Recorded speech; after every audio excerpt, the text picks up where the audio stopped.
Hello everyone, welcome to learner B for class 8। इस video में हम लोग इस चैप्टर को अच्छे से समझेंगे समरी की फॉर्म में। ठीक है, हिंदी में हम पूरी समरी करेंगे और समरी के थ्रू ही हम लोग एक एक पॉइंट इस चैप्टर का कवर कर लेंगे।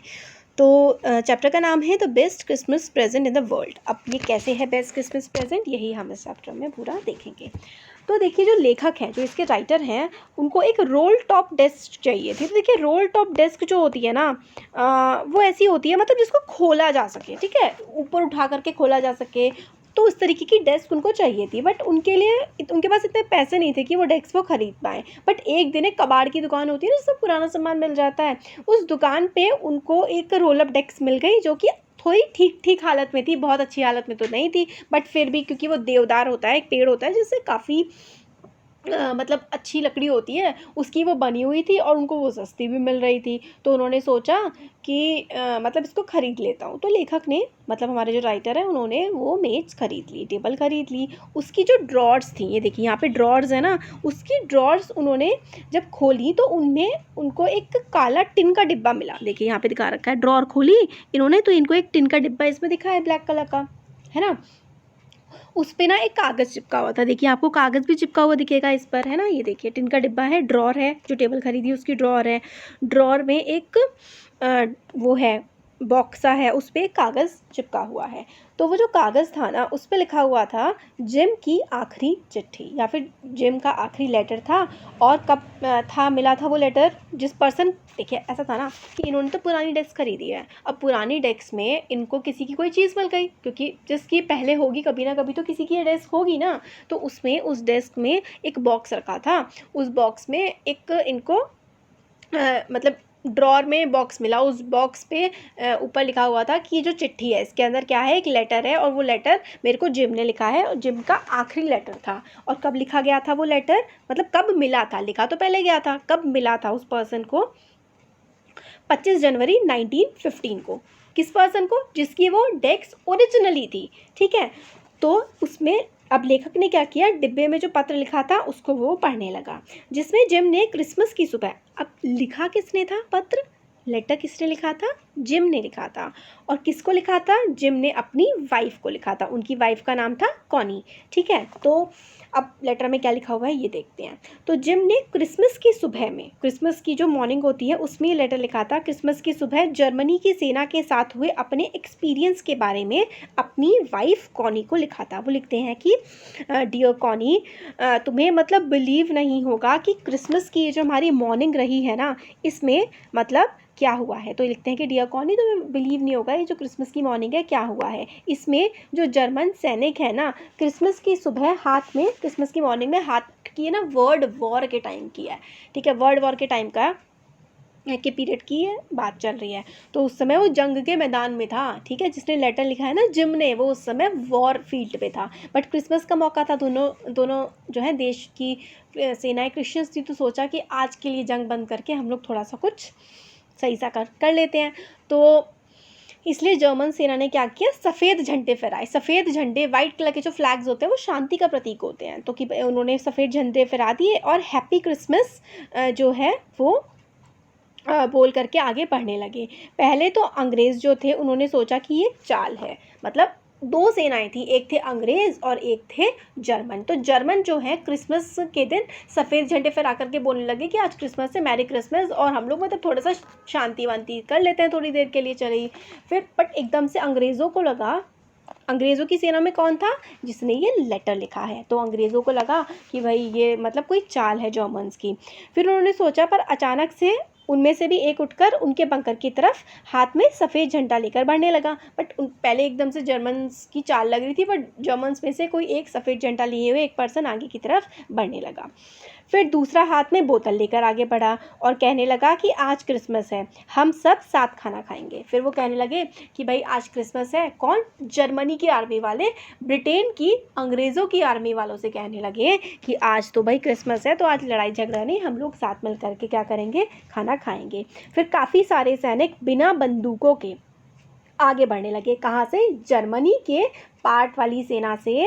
जर्मनी की सेना जो है बिना हथियारों के ब्रिटेन की सेना की तरफ बढ़ने लगे, एक फ्रेंडली जेस्चर में, एक अच्छे मतलब दोस्ताना तरह से, जिसमें ठीक है, जिम जो कि अंग्रेजी सेना का अफसर था, जिसने ये लेटर लिखा है वो अंग्रेजी सेना का अफसर था, ठीक है। उसने अपने सैनिकों को रोका नहीं और खुद भी उनके साथ वो आगे चला गया, मतलब वो भी जर्मन्स की तरफ को आगे को बढ़ गए, ठीक है। वो जर्मन सेना अपने सैनिकों को रोक नहीं पाया, खुद भी आगे बढ़ गया। फिर जो जर्मन सेना का अफसर था जिसका नाम था हेंस वुल्फ, तो जो जर्मन सेना का अफसर था ना, जर्मन सेना का कौन था, हेड था हेंस, ठीक है, हेंस वुल्फ था, उसकी तरफ को वो आगे बढ़ा। थोड़ा सा कंफ्यूजिंग सा चैप्टर है ये, इस ठीक है, बट ठीक है कोई बात नहीं, होपफुली आपको समझ में आ रहा होगा। तो जो मतलब जिसने लेटर लिखा है वो पर्सन किसका हेड है, वो पर्सन है इंग्लिश आर्मी का, मतलब अंग्रेज़ों की आर्मी का हेड है, और जर्मनी की सेना के हेड से जिसका नाम है हेंस वुल्फ, उससे जाकर के वो मिला। हेंस ने बताया कि वह डसेल्डॉर्फ में रहता है, मतलब डसेल्डॉर्फ जर्मनी की एक जगह है। तो हेंस कौन था, हेंस जर्मनी की आर्मी का हेड था, तो उसने बताया कि वो डसेल्डॉर्फ में रहता है और एक ऑर्केस्ट्रा में सेलो बजाता है, मतलब वो एक म्यूजिशियन है, ये बताया उसने। एक्चुअली पता है क्या हुआ था, जब ये जंग छिड़ गई थी ना, तो हर पर्सन को, हर एक व्यक्ति को बोला गया था देशों के कि आप जंग में लड़ने आओ। तो कोई टीचर होता था, कोई म्यूजिशियन होता था, कोई साइंटिस्ट, कोई कुछ, सब आर्मी में लड़ने के लिए जाया करते थे। तो फिर वो पर्सन बताने लगा कि मैं ऑर्केस्ट्रा बजाता था। फिर जिम ने भी अपने बारे में बताया, जिम जिसने लेटर लिखा है जिम ने भी अपने बारे में बताया कि वो डॉर्सेट में एक स्कूल में अध्यापक है, ठीक है, वो टीचर है। हेंस वुल्फ ने बताया कि उसे अंग्रेज़ी किताबें पढ़ने का शौक़ है और उसका जो सबसे पसंदीदा लेखक है ना, उसका सबसे फेवरेट जो लेखक है वो है थॉमस हार्डी। और पसंदीदा किताब for from the madding ground है, मतलब उन्होंने अपनी वही कि कौन सा वो पढ़ते हैं, जैसे कि बुक्स पढ़ते हैं और उनका फेवरेट राइटर कौन है, ये सब जो है बताया, ठीक है। जिम ने भी कहा कि फिर वो लोग ऐसी बातें करने लगे। फिर उसके बाद थोड़ी देर में फिर उन दोनों ने जो है बहुत सारी बातें की और शैम्पेन, क्रिसमस केक और सिगरेट साथ साथ बांट करके सब लोगों ने पी। जिम ने कहा कि ऐसी क्रिसमस पार्टी उसने पहले कभी नहीं देखी। फिर तभी कोई फुटबॉल लेकर आ गया और सभी ने कोट उतार कर अपनी अपनी टीम के गोल पोस्ट बना लिए, ठीक है, गोल पोस्ट 2 साइड्स बना ली, ठीक है। फिर हेंस ने कहा इस प्रकार से युद्ध का निपटारा होना चाहिए। फिर हेंस जो था वो जर्मन आर्मी का जो हेड था, उसने कहा कि हम लोग को ना लोगों को मारना नहीं चाहिए, बल्कि हमें फुटबॉल के मैच करा लेने चाहिए और उससे ही कौन जीता कौन हारा इसका फैसला कर लेना चाहिए। इस प्रकार से जो युद्धों में जो वॉर्स होती हैं उनका निपटारा कर देना चाहिए। फुटबॉल मैच में तो कोई मरता भी नहीं है, बच्चे ऑफन नहीं होते, बच्चे अनाथ नहीं होते, पत्नियां विधवा नहीं होती हैं। जिम ने मजाक में कहा फिर तो क्रिकेट होना चाहिए क्योंकि उसमें टॉमी आराम से जीत जाएगा, मतलब है फ्रेंड वगैरह के बारे में बोला। जिम ने मजाक में कहा फिर तो क्रिकेट होना चाहिए क्योंकि टॉमी आराम से जीत जाएगा। फुटबॉल का मैच खेला गया जिसमें फ्रिट्स 2-1 गोल से जीत गए, ठीक है। खेल समाप्त हुआ और साथ ही उनकी पार्टी भी। वह समय था अलविदा कहने का। हेंस ने कहा कि दोनों सेनाओं के सभी सैनिक चाहते हैं कि युद्ध जल्द से जल्द ख़त्म हो जाए और वे वापस अपने घर अपने परिवार के साथ मिल सकें।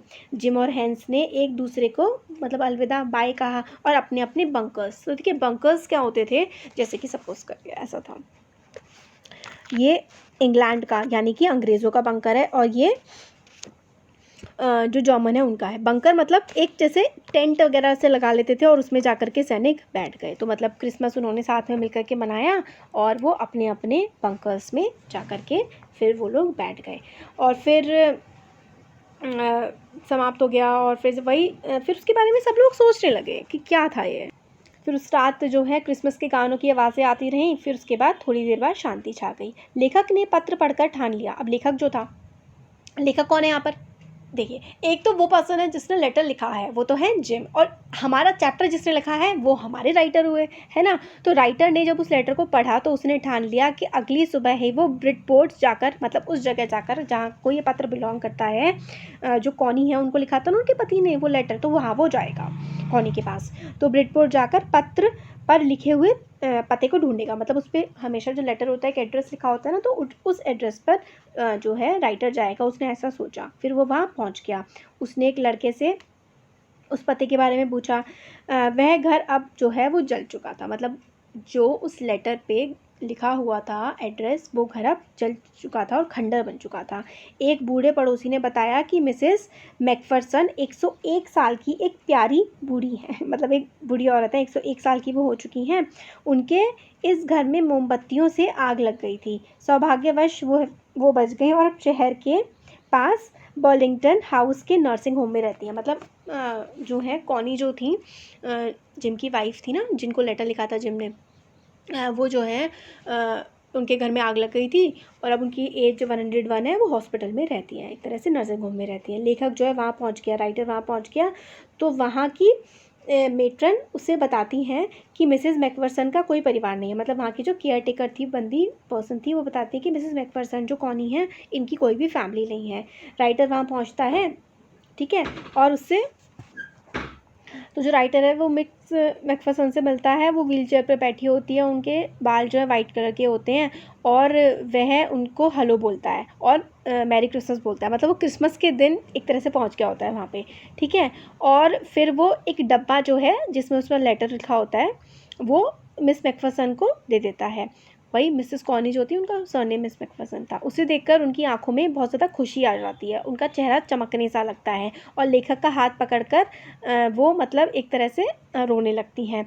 तुमने मुझसे कहा था कि तुम क्रिसमस पर घर वापस आओगे और तुम आ गए। ये मेरे क्रिसमस का सबसे अच्छा प्रेजेंट है। मेरे पास आओ जिम, बैठो। फिर लेखक के गाल को वो चूमने लगी और उसे अपनी आवाज़ में वह पत्र पढ़ने को कहने लगी। अब मतलब क्या हुआ ना, क्योंकि वो तो 101 साल की हो गई थी, तो वो तो बहुत ज़्यादा बूढ़ी हो गई थी। उनको लगा कि उनका हस्बैंड आ गया है, क्योंकि लेटर में लिखा हुआ था कि वो क्रिसमस पे, अगले क्रिसमस तक जो है हम साथ में होंगे। इस तरीके का उनके पति ने उनके लेटर में लिखा था। तो जब राइटर जो है ना उन मिसेस मैकफरसन के पास वो लेटर लेकर के जाते हैं, तो मिसेस मैकफरसन को लगता है कि मेरा पति जो है वो आ गया है क्रिसमस पे, और वो बहुत ज़्यादा खुश हो जाती हैं और कहती हैं कि ये जो प्रेजेंट है, मतलब तुम जो मेरे पास आ गए हो, ये मेरे लिए बेस्ट क्रिसमस प्रेजेंट है। मतलब काफ़ी इमोशनल सी कहानी है। 101 साल की जो बूढ़ी औरत होती है वो अपने हस्बैंड का इंतज़ार कर रही होती हैं और हस्बैंड की तो खैर उनकी डेथ हो गई होती है। तो ये चैप्टर था, काफ़ी इमोशनल सा था लास्ट में। बस कैसा लगा वीडियो ज़रूर बताइए, अच्छा लगा लाइक करिए, चैनल को सब्सक्राइब करिए, अपने फ्रेंड्स के साथ शेयर करिए। Thank you.